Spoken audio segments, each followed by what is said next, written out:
আমার সমস্ত শরীরে রক্ত রক্ত করে দিছে, পরে আমার বাথরুমের মধ্যে নিয়ে আটকা রাইছে। প্রবাসীর স্বপ্ন কখনো আলোর পথ দেখায়, আবার কখনো অচেনা অন্ধকারে ফেলে দেয় জীবনকে।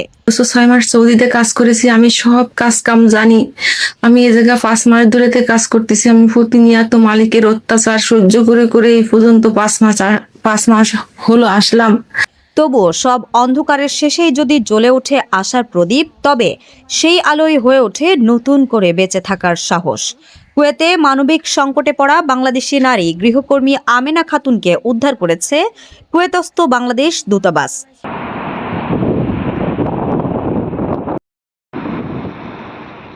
কুয়েত পুলিশের সহযোগিতায় পরিচালিত অভিযানে তাকে নিরাপদে উদ্ধার করে বর্তমানে দূতাবাসের তত্ত্বাবধানে রাখা হয়েছে। একই সঙ্গে তাকে দ্রুত ও নিরাপদে বাংলাদেশে ফিরিয়ে আনার প্রয়োজনীয় কার্যক্রমও শুরু হয়েছে। জানা গেছে, গৃহকর্মী হিসেবে উন্নত জীবনের আশায় কুয়েতে পাড়ি জমান আমেনা খাতুন, কিন্তু স্বপ্নের সেই যাত্রা খুব দ্রুতই পরিণত হয় দুঃসহ বাস্তবতায়। কর্মস্থলে তিনি নানা ধরনের মানবিক সংকট ও প্রতিকূল পরিস্থিতির শিকার হন। ছটফট করতেছে, আমার একটু পারিনি।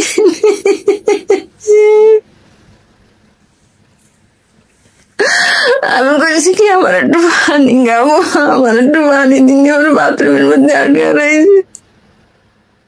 দীর্ঘদিন ধরে অসহায় অবস্থায় থাকা আমেনার দুর্দশার বিষয়টি তুলে ধরে বীর চট্টলা টিভি গত 30 জুন 2026 একটি অনুসন্ধানী সংবাদ প্রকাশ করে।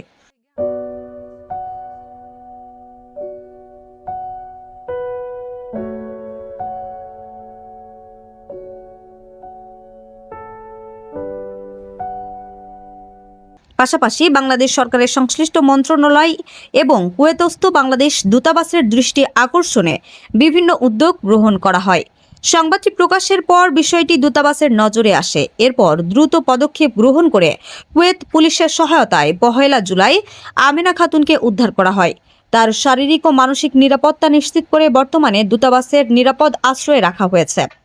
কুয়েতস্থ বাংলাদেশ দূতাবাস জানিয়েছে, বাংলাদেশ ও কুয়েত সরকারের মধ্যে নারী গৃহকর্মী পাঠানোর বিষয়ে এখনো কোনো দ্বিপাক্ষিক চুক্তি বা সমঝোতা স্মারক স্বাক্ষরিত হয়নি। এ কারণে নারী গৃহকর্মীদের জন্য খাদ্যাম্মা ভিসা দূতাবাস থেকে সত্যায়ন করা হয় না। দূতাবাস আরও জানায়, অবৈধ দালাল চক্রের মাধ্যমে নারী গৃহকর্মীদের কুয়েতে পাঠানোর প্রবণতা উদ্বেগজনকভাবে বেড়েছে। শুধু গত 3 মাসে এমন অবৈধ উপায়ে কুয়েতে আসা 7 জন বাংলাদেশি নারীকে উদ্ধার করে নিরাপদে দেশে ফেরত পাঠানো হয়েছে। দূতাবাস সকল বাংলাদেশি নারীকে বৈধ সরকারি প্রক্রিয়া অনুসরণ ছাড়া গৃহকর্মী হিসেবে কুয়েতে না যাওয়ার আহ্বান জানিয়েছে।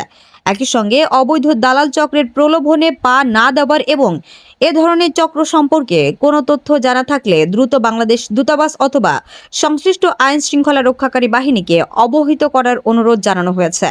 স্বপ্নের ডানায় ভর করে যারা প্রবাসে পাড়ি জমান, তাদের প্রতিটি পদক্ষেপ যেন হয় নিরাপদ, বৈধ এবং সুরক্ষিত।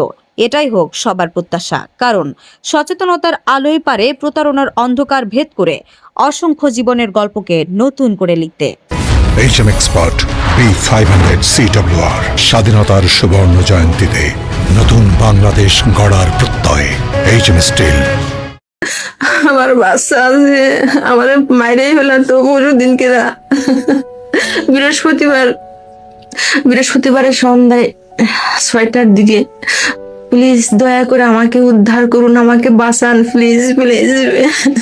আপনাদের কাছে আমার বিশেষ অনুরোধ, আমার এই মালিক খুব খারাপ, ভালো না।